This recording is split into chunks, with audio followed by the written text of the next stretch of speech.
Hey, crypto traders, checking in on the sector. We have an FOMC minutes reaction to check in on, and we'll see how we're shaping up comparative to the broader market, and we'll check in on some altcoins.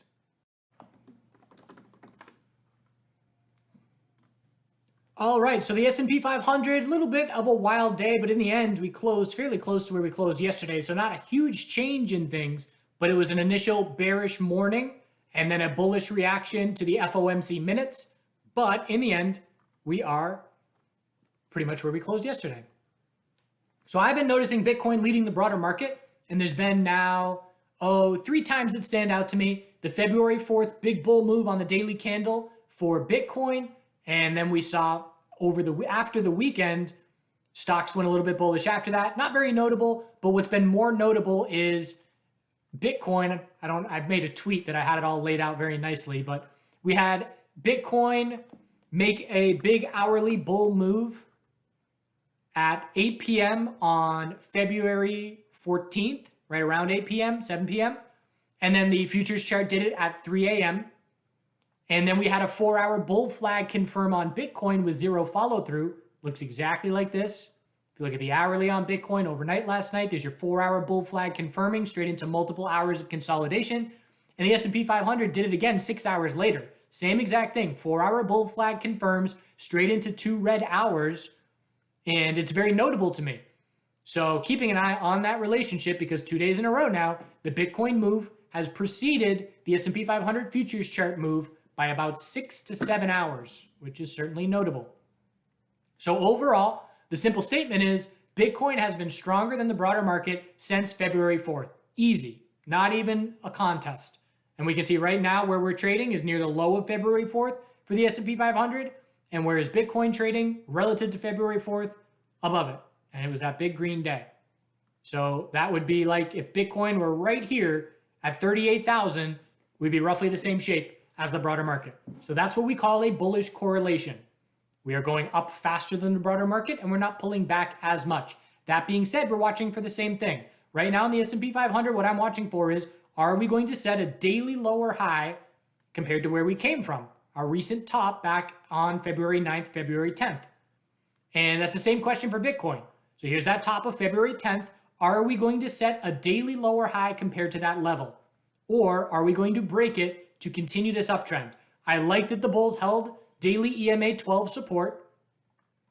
And in the last video that I did 2 days ago, I talked about how I was establishing some bullish positions for this daily bounce because the bulls had a ton of space to work with for a daily high or low. I liked how Bitcoin was grinding this support, and some of the altcoins had pulled back 15, 25%. And we're still looking for that bounce, which we'll look at in just a second. So at the moment, there's the bullish reaction to the FOMC minutes, and now we're trying to set an hourly high or low. And the bulls of Bitcoin are going to have to break. I'm trying to find the time frames that I like clarity here. 12-hour. So is this a 12-hour bull flag? The first question, is this a bull flag? What's the retracement? So retracement is about 40%. So for me, that meets the criteria. Yes, this could be a bull flag. And the simple statement will be, if 12-hour EMA 12 support continues to hold, it's a potential bull flag. And if the low, 43.3, continues to hold, it's a potential bull flag. Is this a cup and handle? I mean, you can make the argument. I generally like to see the right side of resistance closer to the left side, but it's not off by too much. It's really only 2.5%. So you could say it's a possible cup and handle. But if it were going to confirm, we would need a big time volume spike and a clear move over 46,000 on volume. It's a possibility. The burden is on the bears. We know that much. So we have the weekly EMA 12, which we rejected from initially, but we maintained the daily uptrend. And now we're still battling that weekly EMA 12. And if we can see, I'm going to anticipate a weekly high or low regardless. But if we get one more leg up before that weekly consolidation starts, that just increases the probability a lot more that a weekly high or low is going to be the result of the next consolidation. So bulls obviously hoping they're not done, and they're hoping for another leg up. So it's a nice move. And I am still bullish as long as we're in a daily uptrend. And if we were to drop down and break this daily support, we'd then be looking for weekly consolidation. I would be stopped out of all my long exposure, and I'd then be looking to establish weekly high or low positions.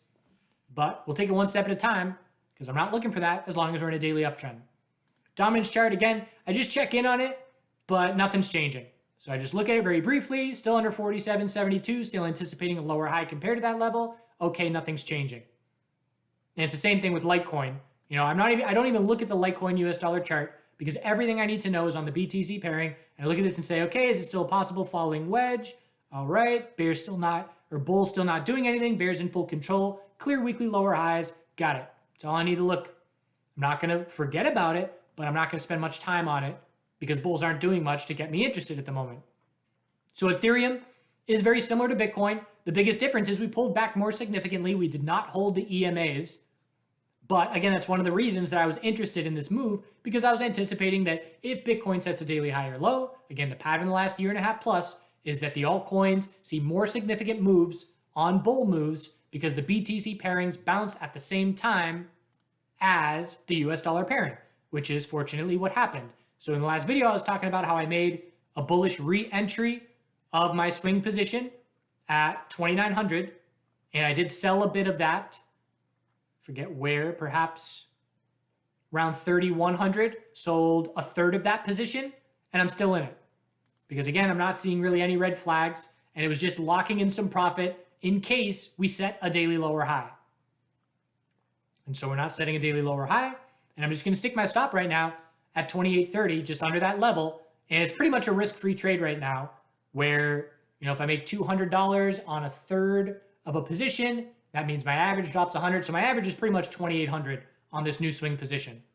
So stick my stop under there. Can't lose, but going to give the bulls a chance to let it play out further. And that is how I establish a trade game plan. And again, we got that free ebook in the description of this video. Click the link if you have not checked out that free ebook yet.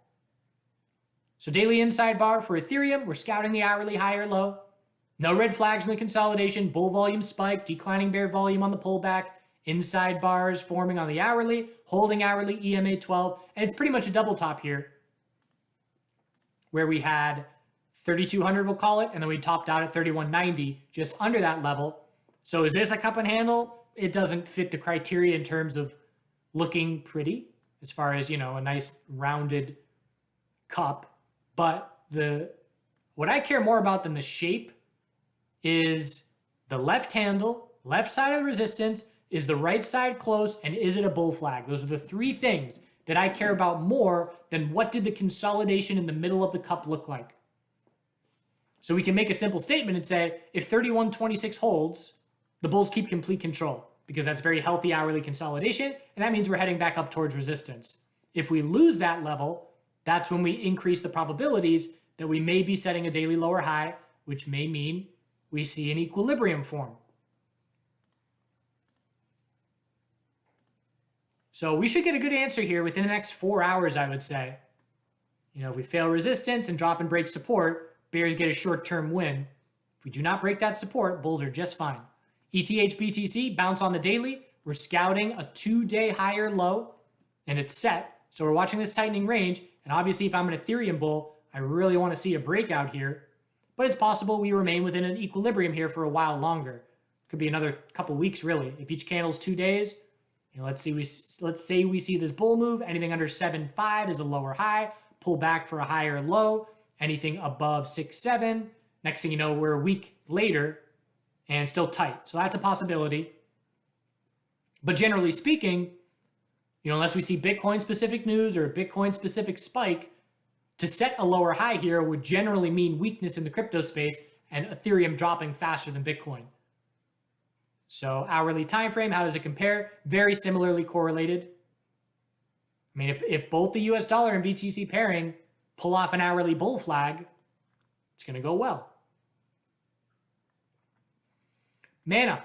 So Mana was the other swing position that I entered. And again, it was just the waterfall drop. And you can go back, you know, before the move took place, and I had just made my entry, and you can see why was I making my entry. And I haven't watched that video, so I don't remember exactly what I said, but I know that it was something along the lines of a very significant bull move off the lows to be a lead bull, a 20% pullback in a waterfall drop with a lower high every day. And I think I even drew this and said, you know, if we were stair stepping down, I'd be much less interested, but just a straight 20% for 20% drop from that high made my entry at 277 as far as an initial scale in. And again, these aren't huge wins. It's a very worthwhile trade because we went up 15%.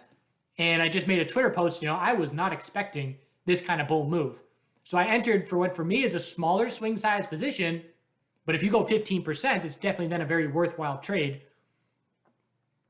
But mana continually, when I entered down here, I was entering mana, if you remember, back in the $2 range and under $2, and I couldn't have dreamed that we would have this quickly gone 60% off that low. And I definitely missed a leg to the upside, but trying to make up for that with this new position.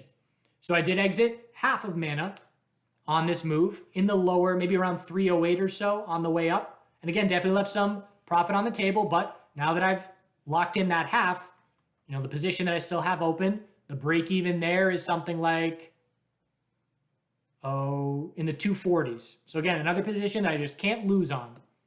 And it's just a question of, do we get more? So hourly, I like the 4 hour there. 4 hour back test and hold of EMA 12, good sign, but it is a potential tightening range. Anything under 341 is a 4 hour lower high. The bulls would then need to hold 316 to remain within this tightening range and try and see it continue to tighten up. And if we lose that 4 hour EMA 12, then we got a daily equilibrium. And this is the kind of scenario where I would add back what I sold on a daily higher low, anticipating we're going to set a daily higher low compared to 272 and continue to shape up this tightening range. So I'm content with what I have if we see continuation, but if we see a daily equilibrium, I will look to re-enter that half. And it's the same thing for the BTC pairing. Are we going to set a daily lower high and pull back for a daily higher low? That remains to be seen, but we certainly know that possibility is on the table. Because of how significant the retracement on the pullback was, it leaves a lot of space for even a big time move to potentially still set that lower high.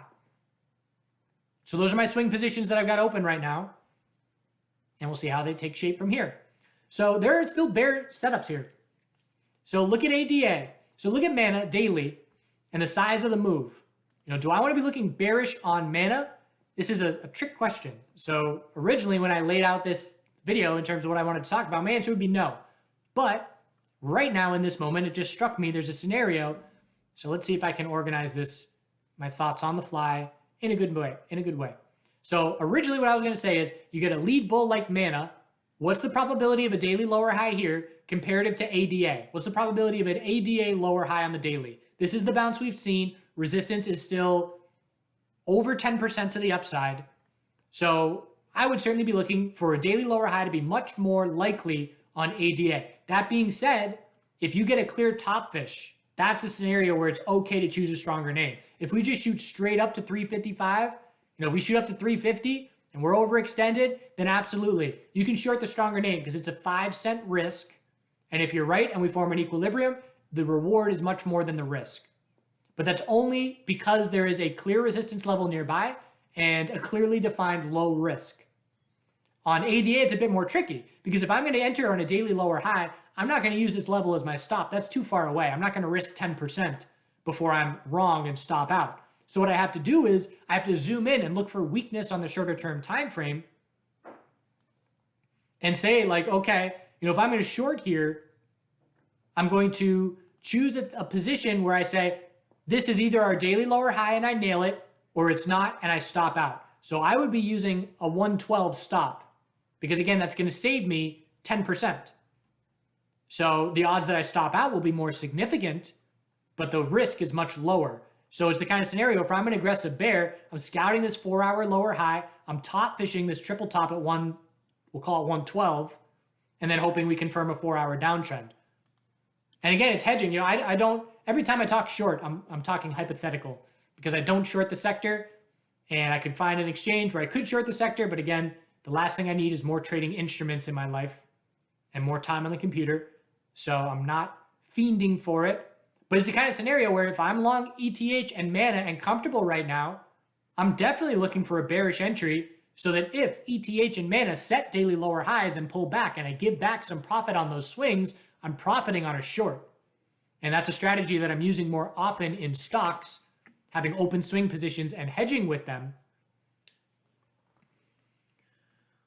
That's that. ADA, lower low clearly on the ADA BTC pairing. So we know it's a lead bear. It's been showing us it's a lead bear. And again, comparative to Bitcoin, right now, ADA is the weakest it's been in 8 months or more.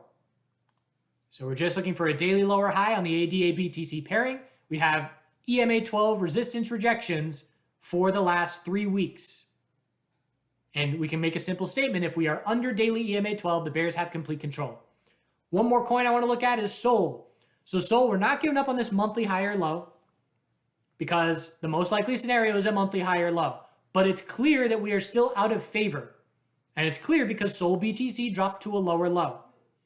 So if we are going to see a character change, it's not a falling wedge. I look here and say, if this support was hitting, then it would be a falling wedge, but only 2 touches. It's not really valid support for me.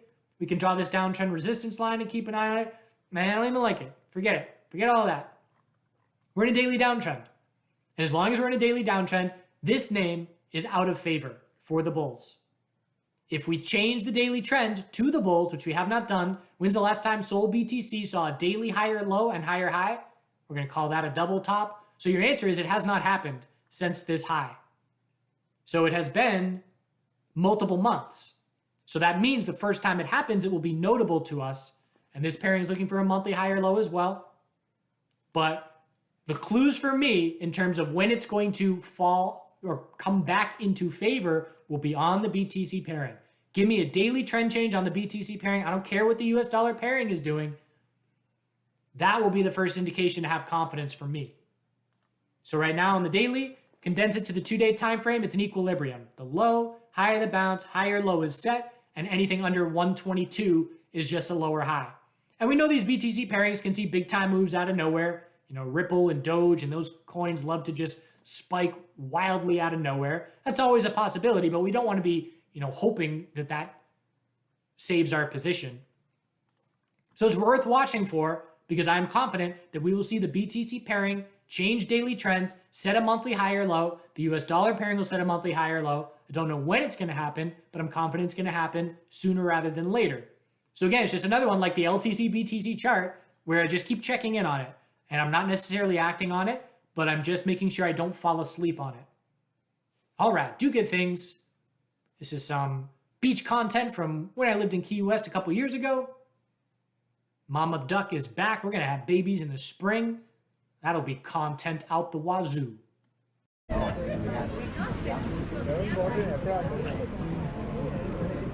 നിങ്ങൾക്ക് അങ്ങോട്ട് പോയി നിൽക്കില്ല റോക്കിൻ്റെ ആ മനുഷ്യനെ കിട്ടും ആ boat പോകുന്ന കാണാം അവിടെ നിൽക്കണേ ഇവിടെ നിൽക്കണേ ഞാൻ 2 ബോട്ട് പോകുന്നിടത്ത് ഇവിടെ നിൽക്കാൻ ഇവിടെ ഒന്ന് ഫോട്ടോ എടുക്കാൻ ഈ റോക്കിൻ്റെ അപ്പോൾ പുറത്ത് പോയി നിൽക്കണം ലൈറ്റിങ് കിട്ടുമെന്ന് അങ്ങോട്ട് പോയി പോഴുക നിങ്ങൾ 2 ഇവിടെ നിൽക്കാനാണ്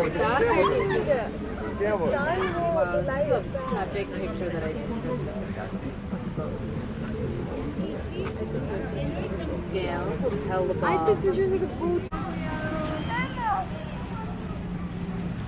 Porque hasta las piedras, sí,